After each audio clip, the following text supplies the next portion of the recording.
Assalamualaikum warahmatullahi wabarakatuh. Yang terhormat Bapak Muhammad Irfan selaku dosen pengampu mata kuliah fikih ibadah.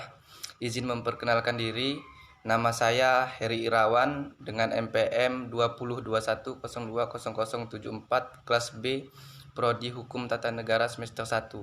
Di sini saya akan memberikan kesimpulan mengenai zakat, toharoh dan tayamum untuk memenuhi tugas ulangan akhir semester atau UAS mata kuliah fikih ibadah. Langsung ke materi. Yang pertama adalah kesimpulan zakat. Zakat adalah salah satu rukun Islam. Zakat secara bahasa berarti tumbuh dan bertambah.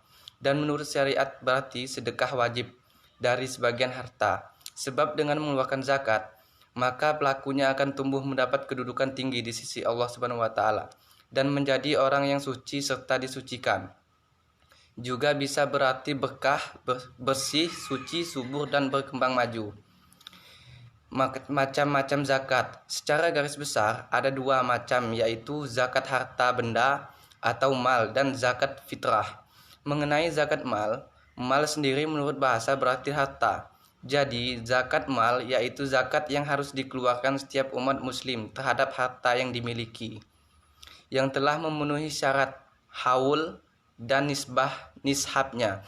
Sedangkan zakat fitrah di sini berarti juga zakat badan atau tubuh kita. Setiap menjelang Idul Fitri, orang Islam diwajibkan membayar zakat fitrah sebanyak 3 liter dari jenis makanan yang dikonsumsi sehari-hari. Harta-harta yang wajib dizakati diantaranya adalah emas dan perak, hasil tambang dan tanaman jahiliyah, penemuan benda-benda terpendam rikas, barang dagangan, makanan pokok dan buah-buahan, binatang ternak, perusahaan dan penghasilan. Sedangkan para mustahik zakat yaitu fukaro, masakin, amilin, mu'alaf, rikab, rorimin, sabilillah dan ibsabil.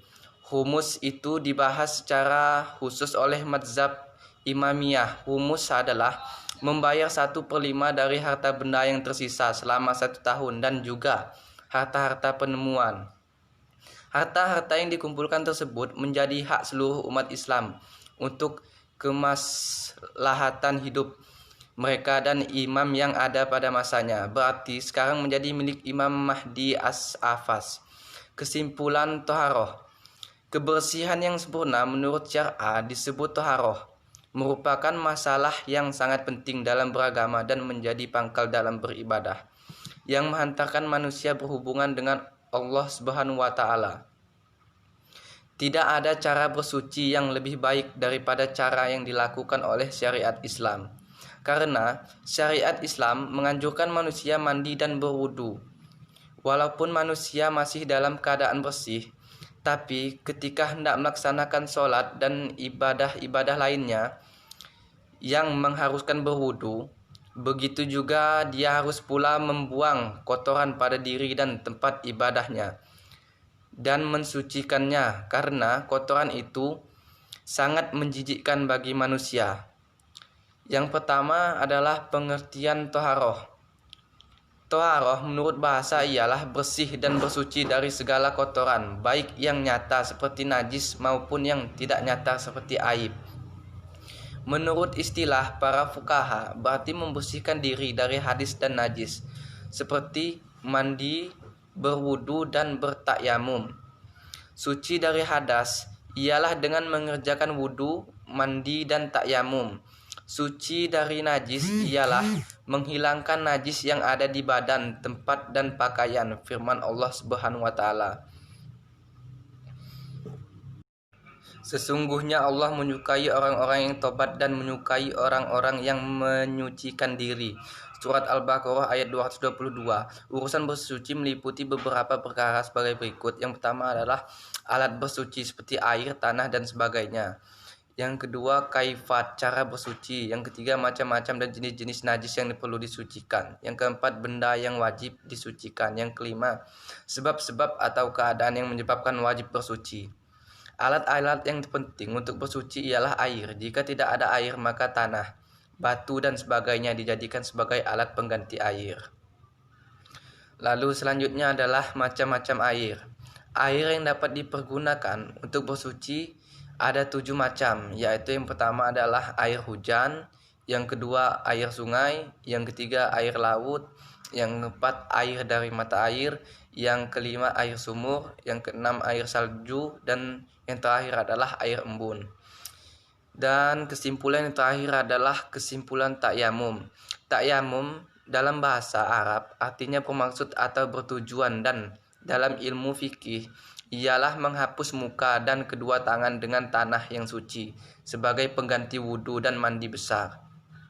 Jadi, sekiranya kita tidak dapat berwudhu atau mandi junub dengan air karena sakit atau karena tidak ada air, maka wajib bertakyamum.